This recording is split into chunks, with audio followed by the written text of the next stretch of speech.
नमस्कार, स्वदेश खबर में स्वागत है आप सभी का। मैं हूं आपके साथ सौमित्र बुद्धकर। बुलेटिन की शुरुआत करेंगे इस वक्त की बड़ी खबरों के साथ। तो बाजार पर फोकस करेंगे सबसे पहले, जहां पर हमने देखा कि खराब ग्लोबल संकेतों की वजह से आज बाजार में गिरावट देखने को मिली। निफ्टी 200 अंक टूटकर 17,000 के नीचे बंद हुआ। बाजार में आज के एक्शन का पूरा अपडेट लेकर मेरे साथ मौजूद है मेरी सहयोगी मानसी दवे। ओके, तो दिन भर कारोबार तो हमने कमजोरी के साथ ही ट्रेड होता हुआ देखा, लेकिन शुरुआत बैंक निफ्टी के साथ करना चाहेंगे क्योंकि बैंक निफ्टी ने आखिरी कुछ मिनटों में बाजार को यूं संभाला कि क्लोजिंग भी अच्छी 155 अंकों की तेजी के साथ बैंक निफ्टी में देखने को मिली। इसके अलावा निफ्टी और सेंसेक्स में कमजोरी के साथ ही कामकाज दिन भर हमने देखा। ऑफकोर्स आज सुबह ही ग्लोबल मार्केट से जो सेंटिमेंट्स आ रहे थे वो भी बयां कर रहे थे। एफआईआईज की सेलिंग थी, वो भी हमारे लिए एक फैक्टर थी। साथ ही कई सारे फैक्टर्स और रिजल्ट स्पेसिफिक सीजन है तो वॉलेटाइल मार्केट्स, मंथली एक्सपायरी का हफ्ता है तो पहला दिन वॉलेटाइल ही शुरू होता हुआ हमने देखा। इस बीच निफ्टी ऑटो इंडेक्स में अच्छी स्ट्रेंथ आज दिन में हमने देखी, जहां पर मारुति सुजुकी, टीवीएस मोटर्स ने अच्छा परफॉर्म कर दिखाया। तो आज सेल ऑफ था, लेकिन ऑटो स्पेस में कुछ तमाम काउंटर्स थे जो कि अच्छी परफॉर्मेंस दिखा रहे थे। इस बीच एफएमसीजी स्पेस की अगर बात करें, शुरुआत में एफएमसीजी में आज हमने कमजोरी देखी, लेकिन 2 से 3 बजे के बीच एक खबर आती हुई दिखी कि इंडोनेशिया एक्सपोर्ट बैन से क्रूड पाम ऑयल और आरबीडी ऑयल जो है वो बाहर है। इन दोनों पर एक्सपोर्ट बैन नहीं लगता हुआ दिखेगा। और इस खबर के ठीक बाद हमने एफएमसीजी स्पेस में अच्छी बढ़त के साथ एचयूएल, गोदरेज एग्रोवेट, मेरिको, रुचि सोया, अदानी, विल्मर जैसे काउंटर्स पर ट्रेड देखा। इस बीच आखिरी कुछ मिनटों में मेघमनी फाइन केम के नंबर्स आते हुए दिखे। इस स्टॉक पर भी नजर करनी चाहिए क्योंकि यहाँ पर नतीजे जो थे दमदार आते हुए दिखे। मुनाफे के फ्रंट पर अच्छे आंकड़े थे, वहीं बिक्री भी अच्छी आती हुई दिखी, जिसका सीधा इंपैक्ट था जो कि मेघमनी फाइन केम पर देखने को मिला। करीब 13-14% तक की बढ़त के साथ इस स्टॉक में पोस्ट रिजल्ट हमने रिजल्ट स्पेसिफिक एक इंपैक्ट देखा।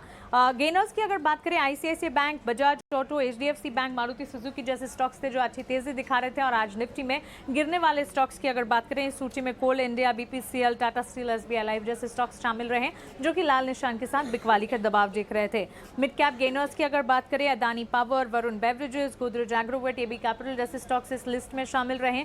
वहीं मिड कैप लूजर्स की अगर बात करें तो यहाँ पर Hindustan zinc, Cummins, Oberoi realty और सेल में लाल निशान के साथ बिकवाली का दबाव देखने को मिला। अंत में अगर सेक्टर स्पेसिफिक बाजार को समझने की कोशिश करें, तमाम सेक्टर्स, तमाम पॉकेट्स में लाल निशान के साथ भारी बिकवाली का दबाव दिखा, जिसमें सबसे आगे आईटी, उसके ठीक पीछे FMCG, pharma, auto, metal, financial services, हर तरफ बिकवाली ही बिकवाली हावी होती रही। तो क्लियरली अगर बैंक निफ्टी की तेजी को छोड़ दें, आज बाजार दिन भर कमजोरी के साथ ट्रेड करता दिखा। निफ्टी, सेंसेक्स में बिकवाली के साथ ही क्लोजिंग रही, हालांकि बैंक निफ्टी ने अपने आप को संभाल लिया। शुक्रिया मानसी उस पूरे अपडेट के लिए। और आज की दूसरी बड़ी खबर बाजार के अलावा थी कि इंडोनेशिया ने पाम ऑयल एक्सपोर्ट पर बैन हटा लिया है। न्यूज़ एजेंसीज पर आई खबरों के मुताबिक इंडोनेशिया ने crude palm, RBD palm oil को एक्सपोर्ट बैन की लिस्ट से बाहर कर दिया है। यानी भारत को अब चिंता करने की ज़रूरत नहीं है। मेरे सहयोगी विश्वमोहन मेरे साथ जुड़ रहे हैं, कुछ और डिटेल के साथ जुड़ते हैं उनके साथ सीधा। विश्वमोहन, सुबह खबर आई, इनफैक्ट वीकेंड पे खबर आई कि पाम ऑयल के एक्सपोर्ट पर बैन लग रहा है। उसके बाद दोपहर बाद खबर आती है कि इस बैन में क्रूड पाम और आरबीडी पाम शामिल नहीं है। तो अब कुल मिलाकर स्थिति पहले समझाइए कि अब किस किस चीज़ पर बैन है और इसका क्या मतलब निकलता है। देखिए, एक बहुत बड़ी राहत की खबर है कि हमारा जो मेजर चंक होता है, हम क्रूड पाम तेल का इंपोर्ट करते हैं और आरबीडी जो पाम तेल है वो रिफाइंड पाम तेल है। अगर उस पर भी बैन हटा दिया गया है, उस पर से भी इंडोनेशिया ने बैन हटाने का फैसला किया है। लेकिन जो पैकेज्ड आरबीडी पाम तेल है उस पर बैन जारी रहेगा। लेकिन पैकेज्ड अगर आरबीडी पाम तेल अगर नहीं भी है तो वो अपने इकोनॉमी के लिए अच्छा है, क्योंकि अगर हम क्रूड पाम तेल ले आते हैं तो वो पैकेज रिफाइनिंग का काम हम घरेलू बाजार में भी कर सकते हैं, तो हमारी रिफाइनिंग इंडस्ट्री के लिए भी फायदा है। यानी क्रूड पाम तेल पर एक्सपोर्ट बैन हटाना ही इंडिया के लिए बहुत बड़ी राहत की खबर है, क्योंकि हम आपको बता दें कि हम 45 लाख टन इंडोनेशिया से सालाना क्रूड पाम तेल का इंपोर्ट करते हैं। और इंडोनेशिया दुनिया का सबसे बड़ा 58% दुनिया में ग्लोबल जितना उत्पादन होता है क्रूड पाम तेल, उसका 58% सिर्फ इंडोनेशिया करता है और 26% मलेशिया। यानी ये दोनों देश मिलकर ही 84% उत्पादन पाम तेल का करते हैं। ऐसे में अगर इंडोनेशिया बैन लगा कर रखता तो डेफिनेटली ऑलरेडी जो मार्केट टाइट है रूस और यूक्रेन की वजह से, जहां पे सनफ्लावर ऑयल का एक्सपोर्ट नहीं हो पा रहा है ब्लैक सी के जरिए, ऐसे मार्केट में इंडोनेशिया का फैसला बहुत ही कठिन होता इंडियन कंज्यूमर्स के लिए। लेकिन एक बड़ी राहत की खबर इंडोनेशिया की तरफ से दी गई है और डेफिनेटली इसका फायदा इंडियन कंज्यूमर्स को मिलेगा। और कई ऐसे एक्सपर्ट से हमने आज दिन भर बात की, उनका भी ये मानना था कि इंडोनेशिया जैसे बड़े उत्पादक के लिए अगर एक्सपोर्ट लंबे समय तक, अगर 2 हफ्ते से ज़्यादा वो बैन करके रखते तो एक सप्लाई गलत, एक मेजर गलत तैयार हो जाता उनके अंदर ही, उनका भंडार काफ़ी बढ़ जाता पाम तेल की, तो उनके लिए भी सस्टेन करना बहुत मुश्किल था। इसलिए उन्होंने वापस से इस फैसले को वापस ले लिया और एक अच्छी राहत की खबर है। जी बिल्कुल राहत की खबर है। बहुत शुक्रिया विश्वमोहन उस पूरे एनालिसिस के लिए। और चलिए कुछ और खबरों का रुख करेंगे। रिलायंस के साथ डील टूट जाने से फ्यूचर ग्रुप के शेयरों में आज तेज बिकवाली देखने को मिली। अब यहां से फ्यूचर ग्रुप की राह क्या होगी और रिलायंस को इस पूरे मामले में क्या मिला, ये बताने के लिए मेरे सहयोगी अंकुर मिश्रा मेरे साथ जुड़ रहे हैं। साथ ही निवेशकों की मुश्किलें कितनी बढ़ गई हैं यहां से, ये बताएंगे मेरे सहयोगी अंकुर, माफ कीजिए, डिम्पी कालरा। चलिए अंकुर, आपसे शुरुआत करते हैं। सबसे पहले ये बताइए कि जो फ्यूचर ग्रुप की इस समय मुश्किलें क्या हैं और क्रेडिटर्स अब क्या करेंगे? जी हाँ, बिल्कुल, जो लेंडर्स हैं उनकी मुश्किलें बढ़ी हैं और करीब 28,000 करोड़ रुपए का कर्ज है जो उनको बकाया, जो भुगतान नहीं हुआ है। अब इसके लिए इंसॉल्वेंसी की प्रक्रिया शुरू होगी। अभी बैंक ऑफ इंडिया ने ऑलरेडी एक एप्लीकेशन दी हुई है एनसीएलटी में, लेकिन वो फ्यूचर ग्रुप के खिलाफ इंडिविजुअली फ्यूचर रिटेल के लिए है। लेकिन अब आइडिया ये है कि फ्यूचर ग्रुप की जितनी भी कंपनियां हैं उनका एक साथ रिजोल्यूशन करने के लिए ग्रुप इंसॉल्वेंसी की अर्जी दी जा सकती है एनसीएलटी में, और ये इंसॉल्वेंसी की कार्रवाई के दौरान हो सकता है। कोई सेपरेट पिटीशन को मूव करने की जरूरत नहीं है। इसी तरीके से वीडियोकॉन जो केस था वहां पर भी ग्रुप इंसॉल्वेंसी हुई थी, वैसे ही अब शायद ग्रुप इंसॉल्वेंसी फ्यूचर ग्रुप के लिए हो सकती है। हम अगर यहाँ पे बात करें कि ये आखिर ये नौबत क्यों आई, तो करीब 69% जो लेंडर्स थे उन्होंने वोट किया था डील के खिलाफ, और इस वजह से ये डील फाइनली आरआईएल ने बोला कि डील टूट गई। अंकुर, लेकिन ये भी समझना जरूरी है कि रिलायंस ने डील को रद्द तो कर दिया, लेकिन इस पूरे मामले से इतना समय जो बिताया कंपनी ने फ्यूचर ग्रुप के साथ डील करने में, उससे उसको हासिल क्या हुआ? रिलायंस को स्टोर्स ज़रूर मिल गए हैं। रिलायंस ने लीज पर सारे स्टोर्स ले लिए थे पिछले साल अप्रैल में, मतलब फ्यूचर ग्रुप के बजाय रिलायंस के पास ये स्टोर्स चले गए थे। और अब चूंकि फ्यूचर ग्रुप ने करीब 3,000 करोड़ रुपए बकाया को नहीं चुका पाया, जो 947 स्टोर्स हैं वो फरवरी में रिलायंस ने अपने कब्जे में ले लिए। लेकिन ये स्टोर सिर्फ उनके पास है, उनके अंदर का जो सामान है वो सारा, उस पर जो मालिकाना हक किसका होगा वो अभी देखने वाली बात होगी। इनफैक्ट लेंडर्स ने 15 मार्च को एक पब्लिक नोटिस भी दिया था जिसमें बोला था कि वहां पे जितने भी एसेट्स हैं उस पर लेंडर्स का पहले हक है। तो ये सारी जो बाद में जानकारी होगी कि किसको मिलेगा, वो शायद सिर्फ कोर्ट में ही फैसला हो सकता है। बिल्कुल, डिम्पी भी हमारे साथ बने हुए हैं। डिम्पी, फ्यूचर ग्रुप के निवेशकों का फ्यूचर जो है वो पूरी तरीके से अंधकार में दिखाई दे रहा है, क्या ये कहना सही होगा या फिर कोई उम्मीद बची है अभी भी? आ रहे हैं ना अपने आप में यही एक पूरी लाइन है और एक पिक्चर है जो बयान कर देगी कि रिटेल निवेशक कहाँ पे खड़े हैं, उनका फ्यूचर जरूर अंधकार में है।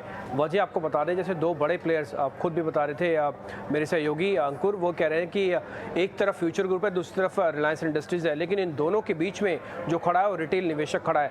असल में रिलायंस इंडस्ट्रीज के डील टूटने पर एक पूरा मामला अब IBC के अंदर जा सकता है, यानी कि अब आगे चल के इंसॉल्वेंसी होगी इसकी, जो पुरानी प्रक्रिया होती है। और बार बार अंकुर हमको ये याद दिला रहे हैं कि आप वीडियोकॉन वाले केसेस में जाके देखिए, तो वीडियोकॉन वाले केसेस में आपको साफ पता लग गया होगा कि रिटेलर्स के हाथ में कुछ नहीं आया था। अब मैं आपको दूसरी इंपॉर्टेंट बात बताता हूं, अगर रिलायंस इंडस्ट्रीज के बराबर की कंपनी या फिर कोई बड़ी अच्छी कंपनी, बड़ी कंपनी नहीं आती है, तो फिर ये जो 27,000-28,000 करोड़ का कर्ज है जो कि मोटा मोटी रिलायंस इंडस्ट्रीज दे रहा था, वो अब क्या दूसरी कंपनी दे पाएगी? इस तरह के एटमॉस्फेयर के बाद क्या दूसरी कंपनी भी उतना ही पैसा देगी? ये सेकंड क्वेश्चन है। अगर आप इसमें 30% का कट भी लगा देंगे तो ये पैसा 20,000 करोड़ से नीचे खिसक जाएगा। और इस दिक्कत के अंदर ये क्या होगा कि जो सिक्योर्ड क्रेडिटर्स हैं, क्योंकि प्रोसेस है, IBC की प्रक्रिया है, और IBC की प्रक्रिया ये कहती है कि पहले आपको लीगल्स देना पड़ेगा, फिर सिक्योर्ड क्रेडिटर, फिर क्रेडिटर, फिर बाद में निवेशक आएगा, रिटेल निवेशक आएगा। अगर मान लीजिए 27 से 20 भी मामला हो गया तो रिटेल निवेशकों के पास कुछ नहीं आने वाला। ये तीसरी इंपॉर्टेंट बात। दूसरा, कंपनी के पास जो 25 से 28,000 करोड़ रुपए का कर्ज है, इसमें काफी बड़े बड़े प्लेयर है, खुद प्रमोटर का स्टेक भी इसके अंदर इंक्लूड है, जो कि प्लेज पड़ा हुआ है आगे चल के। अब आते हैं रिलायंस इंडस्ट्रीज के साथ जो डील हुई है उसमें अभी तक का नुकसान कितना हुआ है। अगर वैसे आप मोटा मोटी देख रहे हैं तो एक साल में निवेशक ऑलरेडी 50% का घाटा उठा ही चुके हैं, क्योंकि हमने जो आपके सामने डाटा रख रहे हैं ये वो सारी कंपनीज है जो फ्यूचर ग्रुप की हैं। करीब 6 कंपनीज ऐसी हैं, इसमें एक कंपनी ऐसी है जिसमें फ्यूचर के ग्रुप के प्रमोटर ने कोई स्टेक नहीं खास बेचा, लेकिन सब में गिरावट 50% से ज़्यादा है। और मैं सिर्फ इसी साल की आपके बात बता रहा हूँ, यानी कि एक साल में निवेशक ऑलरेडी अपने पैसे का 50% गंवा चुके हैं। और ये डील क्रैक होने से, IBC में जाने से ये प्रोबेबिलिटी हाई हो गई है कि निवेशकों को अगर मिला भी तो बहुत कम मिलेगा, नहीं तो हो सकता है ना भी मिले। इसलिए हमने जो आपको पहली तस्वीर दिखाई थी अंधकार में फ्यूचर, मोटा मोटी यही कहानी सामने निकल के आती है। ओके, तो यहाँ पर स्थिति मुश्किल में ही दिखाई दे रही है निवेशकों के लिए, इन्वेस्टर्स के लिए। बहुत बहुत शुक्रिया अंकुर और डिम्पी उस पूरे एनालिसिस के लिए। आगे बढ़ते हैं और बात करते हैं कुछ नतीजों की। कल HDFC लाइफ के नतीजे आने वाले हैं, क्या उम्मीद कर सकते हैं? मेरे सहयोगी सौमित जुड़ रहे हैं मेरे साथ। सौमित, बताइए क्या उम्मीद है HDFC लाइफ के नंबर से? अगर आप हेडलाइन नंबर्स देखेंगे HDFC लाइफ की तो थोड़े बहुत म्यूटेड आने की एक्सपेक्टेशंस है। जो न्यू बिजनेस प्रीमियम है उसमें करीब 8% की ग्रोथ एक्सपेक्टेड है ईयर ऑन ईयर। अगर APE की ग्रोथ देखेंगे तो उसमें 7% एक्सपेक्टेड। VNB 5% से ग्रो कर सकता है। और जो मार्जिन्स है उसमें थोड़ा सा कॉन्ट्रैक्शन एक्सपेक्टेड है, करीब 26.9% आ सकता है। पहले लास्ट ईयर का मार्जिन ये करीब 27.2% था। नेट प्रॉफिट अगर आप देखेंगे तो उसमें 13% YOY ग्रोथ एक्सपेक्टेड है। क्या फैक्टर्स है जिनकी वजह से ये ग्रोथ आ सकती है? पहले तो जो APE ग्रोथ है वो मॉडरेट इसलिए होगी क्योंकि बेस हाई थी और यूलिप का जो सेल्स था उसमें थोड़ा बहुत स्लो डाउन एक्सपेक्टेड है। नॉन पार सेगमेंट में भी स्लो डाउन एक्सपेक्टेड है एनालिस्ट को। अब यूलिप में स्लो डाउन इसलिए है क्योंकि मार्केट में काफ़ी ज़्यादा वॉलेटिलिटी देखने को मिली थी fourth quarter of financial year 2022 में।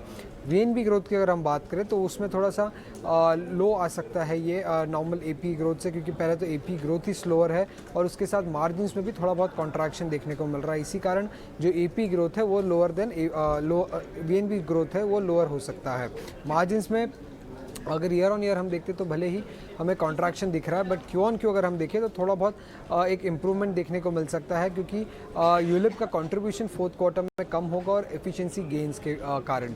उसके अलावा अगर हम देखते हैं तो कॉस्ट रेशियोज स्टेबल रहने के कारण जो कंपनी का नेट प्रॉफिट है उसमें 13% YOY ग्रोथ एक्सपेक्टेड है। और याद रखिएगा फोर्थ क्वार्टर एक की क्वार्टर होता है सारी कंपनी लाइफ इंश्योरेंस कंपनीज के लिए, और सबसे बेस्ट क्वार्टर होता है फाइनेंशियल ईयर में फॉर लाइफ इंश्योरेंस कंपनीज। उसके अलावा और क्या चीज़ें ध्यान में रखनी होगी अर्निंग्स में? पहले तो परसिस्टेंसी रेशियो कहाँ पे आती है इन कंपनीज की, 13 मंथ और 61st मंथ इंपॉर्टेंट होता है, ये दोनों ट्रैक करना होगा। उसी अलावा मैनेजमेंट कमेंट्री क्या है ग्रोथ पे, कॉस्ट रेशियोज पे, प्राइसिंग चेंज कैसा है, कॉम्पिटिटिव सिनेरियो कैसा है इंडस्ट्री में, और कोई भी डिस्ट्रीब्यूशन स्ट्रैटेजी में चेंज अगर कंपनी ला रही है तो इन चीज़ों पे मैनेजमेंट कमेंट्री ध्यान रखनी होगी।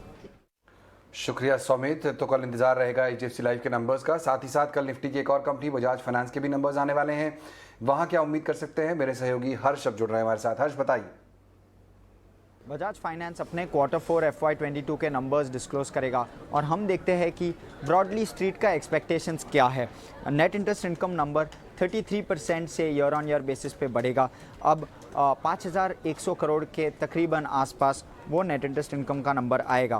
प्रोविजंस 23% से घटेगा ईयर ऑन ईयर बेसिस पे, तो वो प्रोविजंस का नंबर अब 950 करोड़ से जस्ट नीचे आएगा। और जब पैट का नंबर देखें दोनों साइड से काफ़ी अच्छा ग्रोथ है, अच्छा ग्रोथ नेट इंटरेस्ट इनकम से, डी ग्रोथ प्रोविजन से, तो पैट में इवन बेटर नंबर आएगा। 85% ग्रोथ एक्सपेक्ट कर रहे हैं हम पैट में। 2500 करोड़ का पैट एक्सपेक्टेड है बजाज फाइनेंस से। कस्टमर फ्रेंचाइजी जो कि ऑपरेशनल नंबर्स ऑलरेडी डिस्क्लोज कर चुका है कंपनी, तो customer franchise up around 19% already. जब हम न्यू लोन्स को भी देखें 16% up year on year basis पे, ये दोनों नंबर्स काफ़ी अच्छा। और जो AUM का ग्रोथ है almost 30% year on year basis पे, तो लार्जली एक good set of numbers expected है बजाज फाइनेंस से एज ऑलवेज। लेथ लतीफ़ी के शिकार हुए इंफ्रा प्रोजेक्ट की रफ्तार बढ़ाने के लिए सरकार एक्शन में आ गई है। इस सिलसिले में कैबिनेट सेक्रेटरी ने आज एक अहम मीटिंग बुलाई। मीटिंग में बजट में इंफ्रा प्रोजेक्ट्स के लिए रखे गए 7.5 लाख करोड़ रुपए खर्च का लक्ष्य हासिल करने पर भी चर्चा की गई। इस खबर पर और जानकारी के साथ जुड़ रही है मेरी सहयोगी मेघना मित्तल।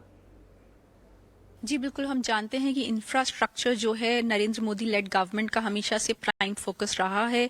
तो अब जो हमारे सूत्र जानकारी दे रहे हैं कि कैबिनेट सेक्रेटरी ने आज एक बहुत ही महत्वपूर्ण बैठक ली कमिटी ऑफ सेक्रेटरीज की, जिसमें सारे वो इंफ्रास्ट्रक्चर के प्रोजेक्ट्स रिव्यू किए गए जो कि डिलेड चल रहे हैं। ये याद रखिए कि डिले होने से इंफ्रास्ट्रक्चर के प्रोजेक्ट्स की हमेशा कॉस्ट बहुत ज्यादा बढ़ जाती है, जो कि गवर्नमेंट बिल्कुल नहीं चाहती है। इसी की वजह से आज ये टॉप लेवल मीटिंग ली गई। इस मीटिंग में फाइनेंस सेक्रेटरी प्रेजेंट थे। इसके अलावा जो लाइन मिनिस्ट्रीज के जो इंफ्रास्ट्रक्चर के जो सेक्रेटरीज हैं वो भी प्रेजेंट थे, जैसे कि road and highways ministry, shipping ministry वगैरह। इन सब के द्वारा ये एक बात तय की गई कि हम इंफ्रास्ट्रक्चर के जो प्रोजेक्ट्स हैं वो फास्ट ट्रैक किए जाने चाहिए और फास्ट ट्रैक किए जाएंगे। इसके अलावा ये भी तय हुआ कि जो भी डिलेड इंफ्रास्ट्रक्चर के प्रोजेक्ट्स हैं उनको भी फास्ट ट्रैक किया जाए, ताकि कॉस्ट पर बिल्कुल भी इफेक्ट ना पड़े। ये याद रखिए कि 7.5 लाख करोड़ रुपीस इस साल का केपेक्स का टारगेट है, जो कि एक बहुत बड़ा एम्बिशियस टारगेट है और गवर्नमेंट इस पर बिल्कुल भी कटौती नहीं करना चाहती है। ये भी याद रखिए कि ग्लोबल अनसर्टेनिटीज की वजह से बहुत सारे चैलेंजेस डोमेस्टिकली भी हम फेस कर रहे हैं, जैसे कि एडिबल ऑयल पे हो गया, फ्यूल प्राइसेस पे हो गया, फर्टिलाइजर प्राइसेस पे हो गया। उसकी वजह से गवर्नमेंट का एक्सपेंडिचर थोड़ा बढ़ सकता है, लेकिन गवर्नमेंट का ये मानना है कि कैपिटल एक्सपेंडिचर पर, स्पेशली इंफ्रास्ट्रक्चर पर बिल्कुल भी कटौती नहीं की जाएगी। इसी की वजह से ये एक हाई लेवल मीटिंग आज एक रिव्यू पूरा इंफ्रास्ट्रक्चर प्रोजेक्ट्स का लिया गया। और इंफ्रा प्रोजेक्ट के बाद बात करेंगे अब विनिवेश की। बीपीसीएल विनिवेश की मौजूदा शर्तों में बदलाव के लिए इंटर मिनिस्टीरियल चर्चा शुरू हो चुकी है। वित्त मंत्रालय ने पेट्रोलियम मंत्रालय से शर्तों में बदलाव पर राय मांगी है। सरकार का मार्च 2023 से पहले बीपीसीएल में पूरी हिस्सेदारी बेचने का लक्ष्य है। इस एक्सक्लूसिव खबर पर और ज्यादा डिटेल्स दे रहे हैं मेरे सहयोगी प्रकाश प्रियदर्शी।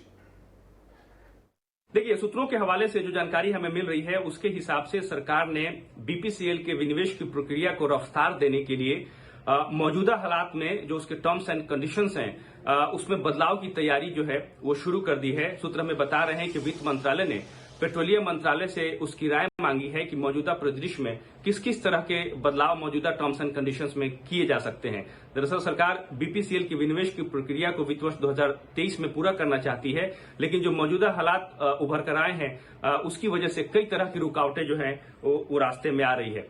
इस पूरी प्रक्रिया के लिए जो मौजूदा टर्म्स एंड कंडीशंस हैं उसको सरकार दरअसल एक रीपैकेजिंग करना चाहती है ताकि इसको रफ्तार दी जा सके। सूत्र हमें भी बता रहे हैं कि जिन 3 कंपनियों ने बीपीसीएल के लिए यूआई सबमिट किए हैं उसमें जो थिंग गैस है उसने यूआई वापस ले लिए हैं। उसके लिए कई तरह के कारण जो है वो बताए जा रहे हैं। सूत्र हमें बता रहे हैं कि जो क्लॉज हैं, जैसे जो रिक्वायर्ड मिनिमम नेटवर्थ है या फिर कंसोर्शियम में नए पार्टनर के लिए जो क्लॉज हैं उसमें रिलैक्स दिया जा सकता है। साथ ही साथ जो कंडीशंस अभी लगाए गए हैं बीपीसीएल के अलग अलग जो बिजनेस है उसकी बिक्री के लिए उसकी शर्तों में भी ढील दी जा सकती है। सूत्र ये बता रहे हैं सरकार के अंदर जब हमने उनसे बात करने की कोशिश की कि जिस तरीके से ग्लोबल मार्केट में ग्रीन एनर्जी की तरफ रुझान ज्यादा बढ़ा है, साथ ही साथ क्रूड ऑयल के मामले में जो मौजूदा वोलेटिलिटी है एक तरीके से ये रुकावट पैदा कर रही है। साथ ही साथ पेट्रोल डीजल प्राइसेस पर सरकार की तरफ से जो इनडायरेक्ट रेगुलेशन है वो भी इन्वेस्टर्स के लिए मौजूदा हालात में एक बड़े कंसर्न के तौर पर निकलकर सामने आ रही है। तो इन तमाम बातों को देखते हुए जो चर्चा है उसकी शुरुआत कर दी गई है और किसी भी तरह के अगर बदलाव होते हैं तो उस पर फिर से कैबिनेट की मंजूरी ली जाएगी और फिर नया प्लान जो है बीपीसीएल के विनिवेश से संबंधित उसको जारी किया जाएगा।